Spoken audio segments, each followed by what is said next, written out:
Yat bene. Good morning, my relatives. Today is Monday, October 9th, and it is Indigenous Peoples Day 2023 here on Turtle Island. And I wanted to jump online and share my second cup of coffee with you. But before I do, I want to begin by acknowledging that I am speaking to you from what are Piscataway lands. It's now called Washington, D.C., and I want to honor the Piscataway as the host people of the land where I'm living.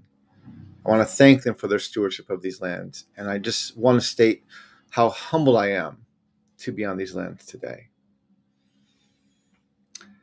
Today's Indigenous Peoples Day, 2023. If you follow me on social media, you know I've already been up. I woke up early this morning, and I went out and took my cup of coffee with me and went out to the Potomac River. And while I was there, I watched the sunrise, and it was a beautiful, beautiful morning. And it was an incredible way to start the day, just standing alongside the river, thanking Creator for another day, for the beauty that we are surrounded by, and for the life that we have been given.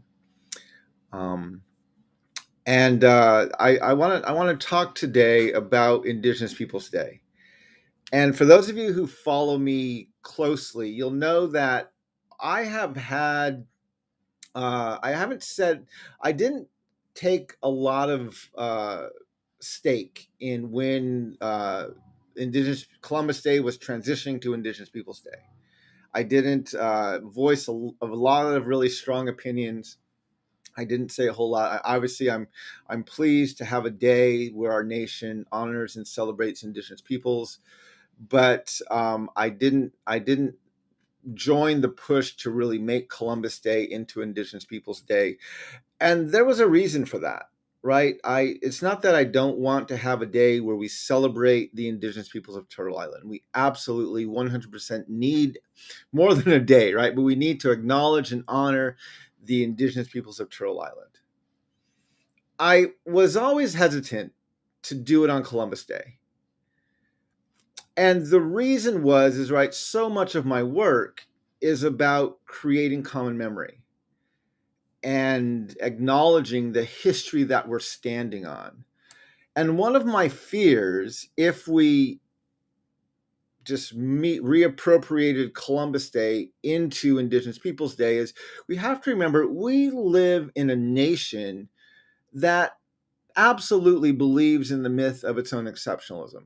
As my good friend and co-author Tung-Chan Ra says, right, the American nation, the United States of America, and the American church is steeped in this narrative of triumphalism, right? And everything has to be exceptional. We have to point to our superiority and to our exceptionalism in every way possible.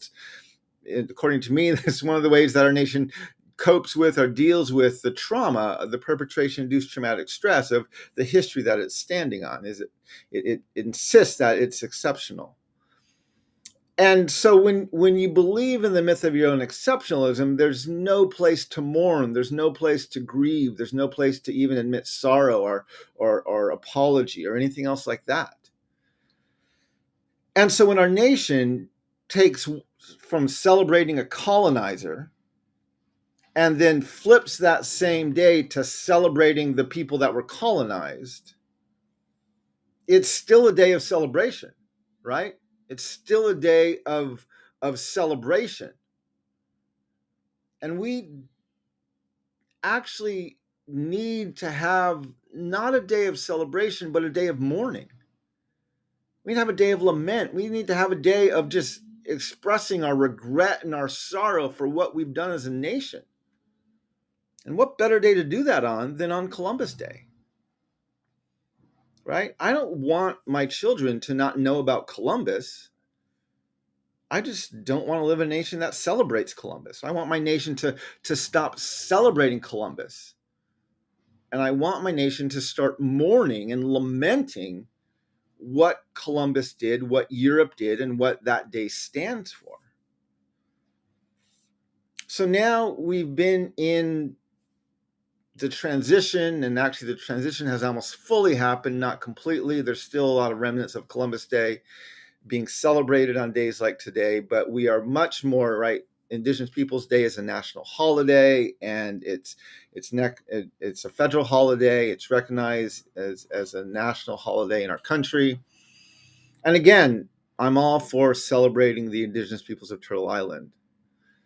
But I found, not just today, but even in the years past, I feel very conflicted about what do I do on this day.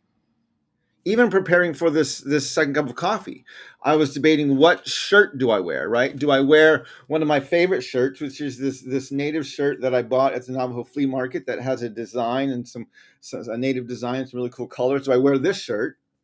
Do I wear a shirt given to me by my good friend Sarah Augustine, who's doing some tremendous work to dismantle the doctrine of discovery, and a shirt that is about her organization and what they're trying to do to dismantle the doctrine of discovery? Or do I wear this shirt, right? It says "Not Today, Colonizer." And I'm like, what do I do? What am I doing today? Am I celebrating Indigenous peoples? Am I confronting our nation's colonial history? What's the purpose of this day? And I realized the challenge is we live in a very, very, very colonial nation. Not just colonial in our history, colonial today, right? We still today have a Declaration of Independence that refers to natives as savages.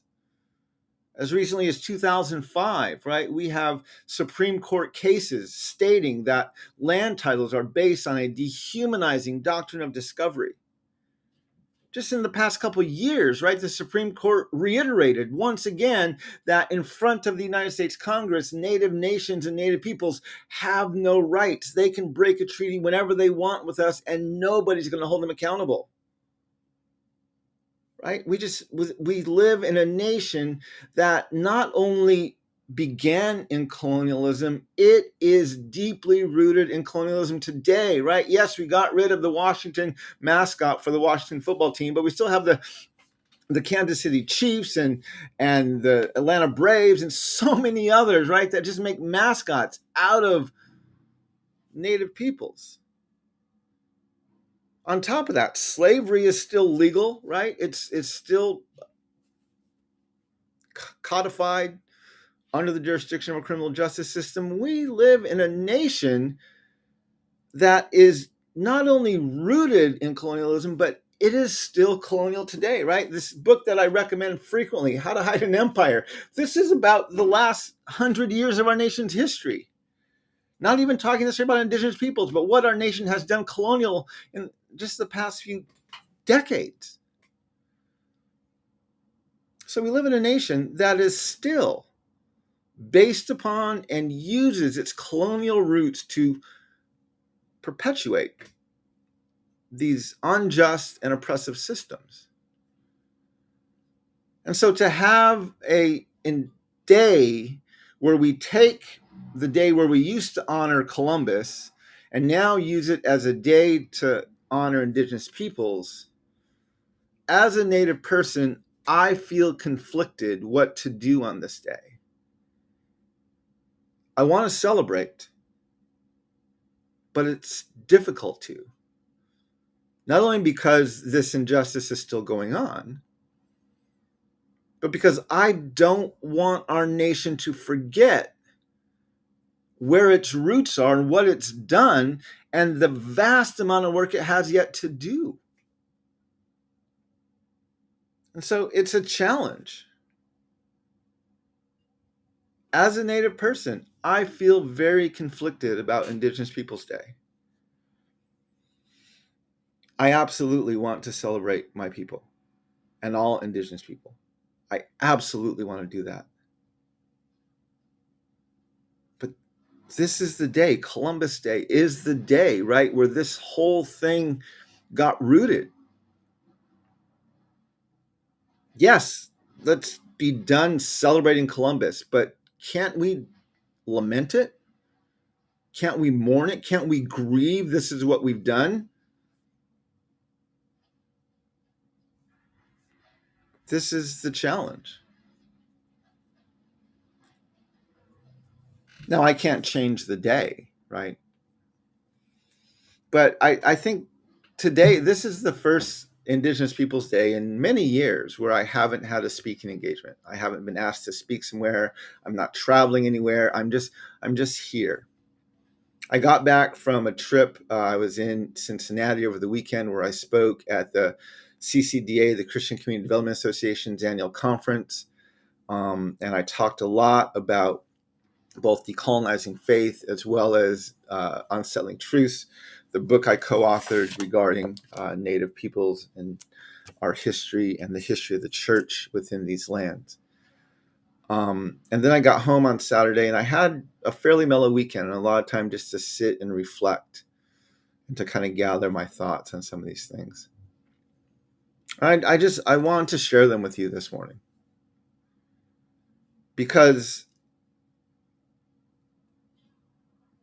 at the moment,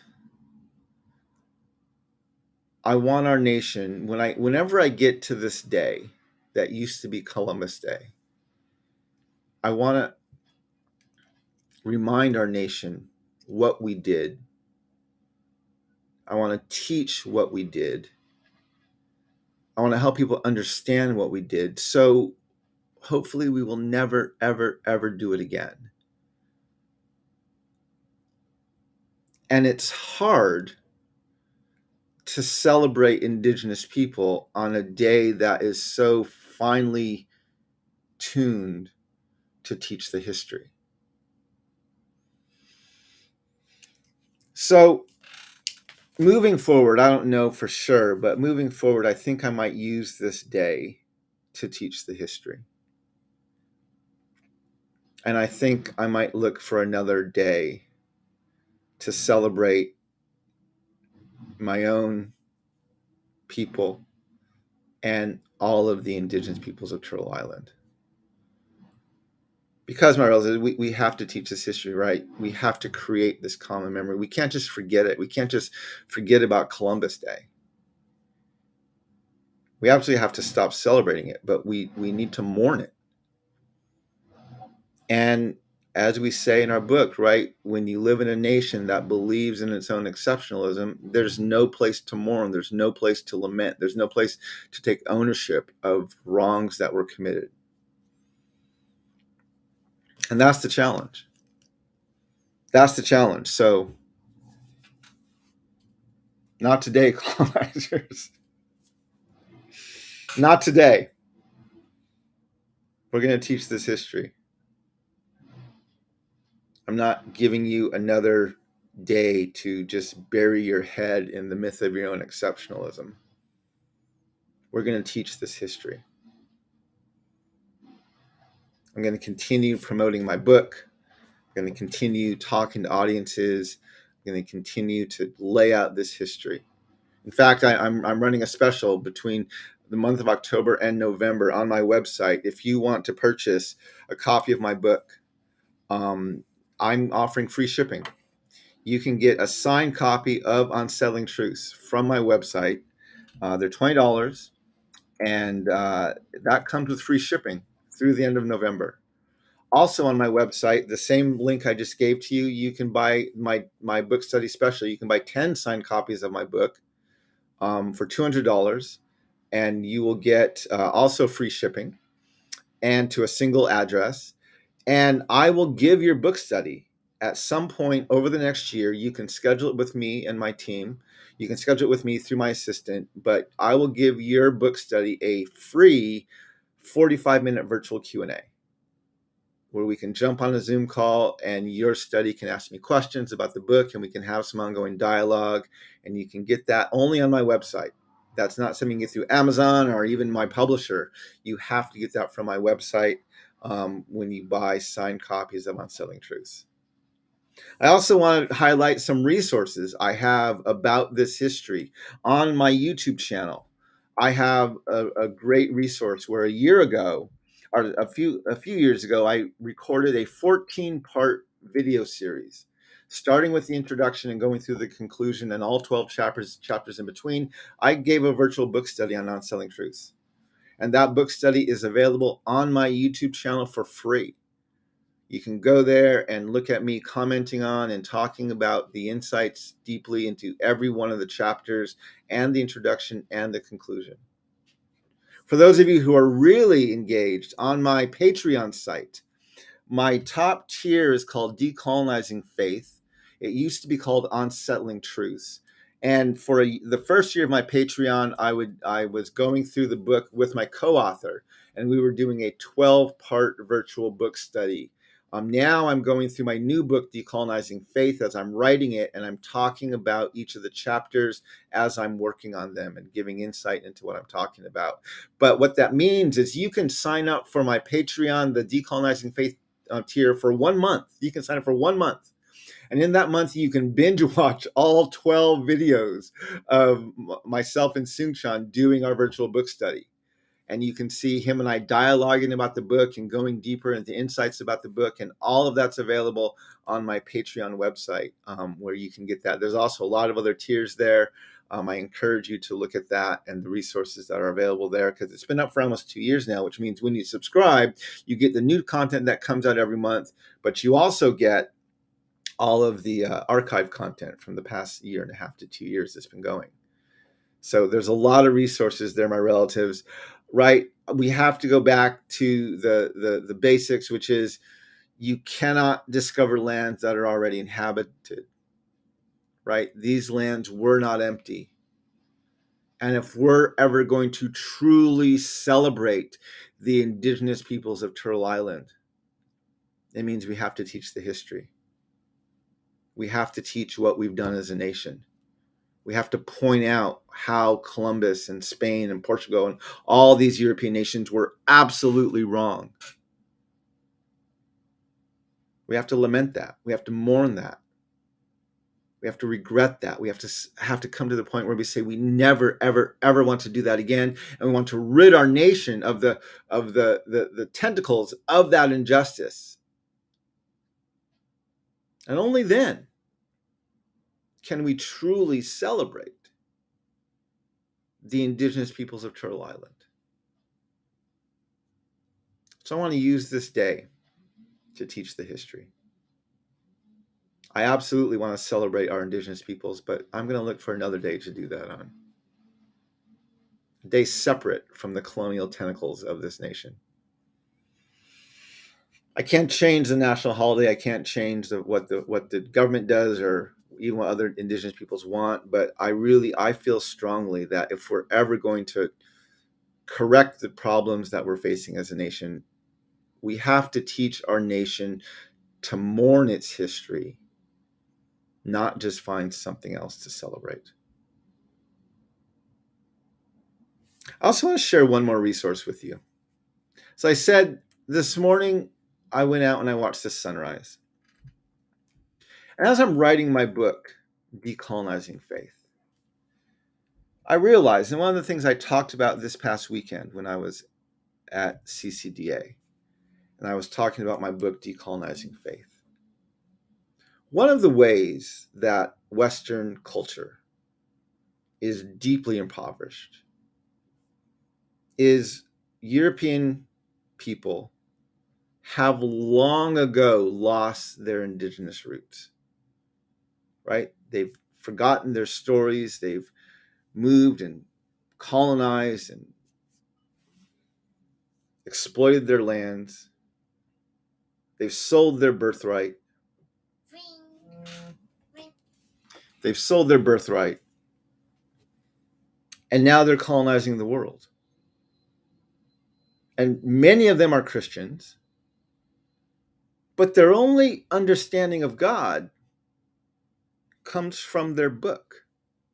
And as I'm pointing out in my book, Decolonizing Faith, there are a lot of problematic ways that their book defines God, especially the way it morphs Creator into a violent, vindictive, and even abusive king.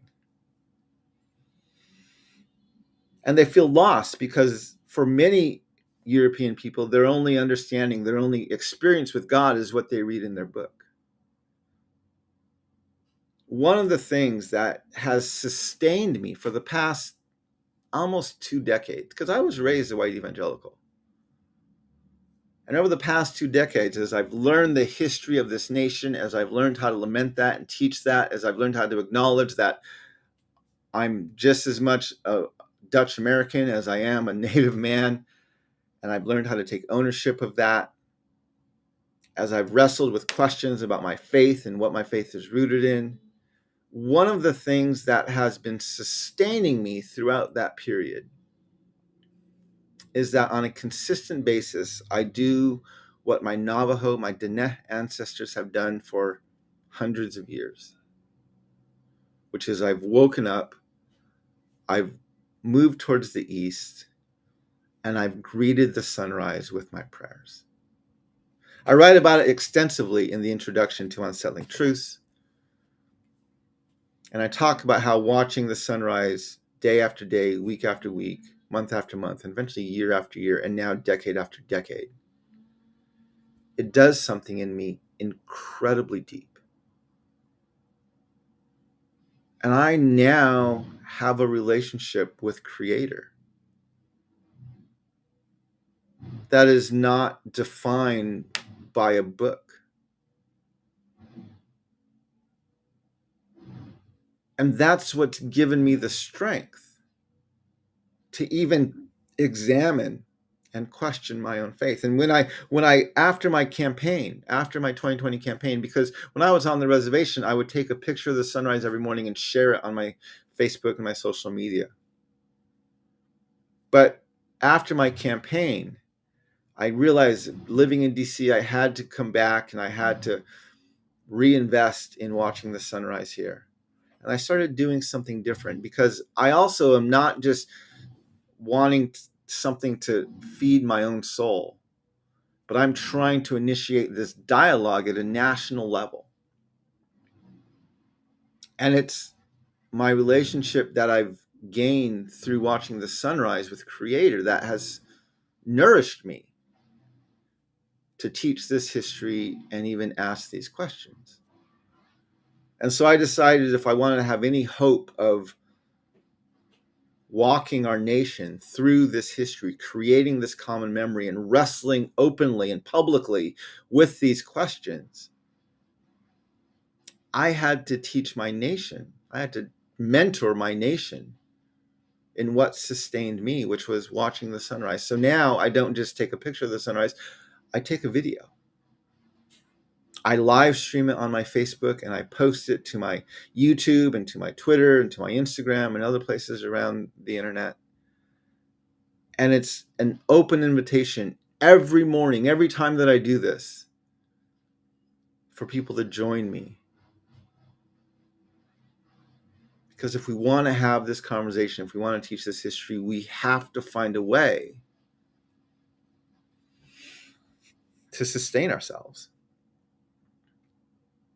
And so I share that with you right here. I shared that there's the playlist on my YouTube channel. And again, if you go back, there's probably dozens, if not hundreds of videos up there over the past 2.5 to 3 years as I've watched and shared and posted those videos. And I invite you to watch them. I invite you to join me when I do it live. I invite you to find them when I post them. And I invite you to get to know and to understand Creator, not through reading and studying a book, but through experiencing Creator by standing in front of Creator in a stance of prayer as the sun comes up over the horizon. As I said before, one of the most meaningful and beneficial spiritual disciplines I've ever had in my entire life. We have a lot of work to do, my relatives. It is a complex task of celebrating Indigenous peoples when you live in a colonial nation. And I hope you're up for the task. Walk in beauty, my relatives. May we all learn how to walk in beauty together. Shahat and Hakonet.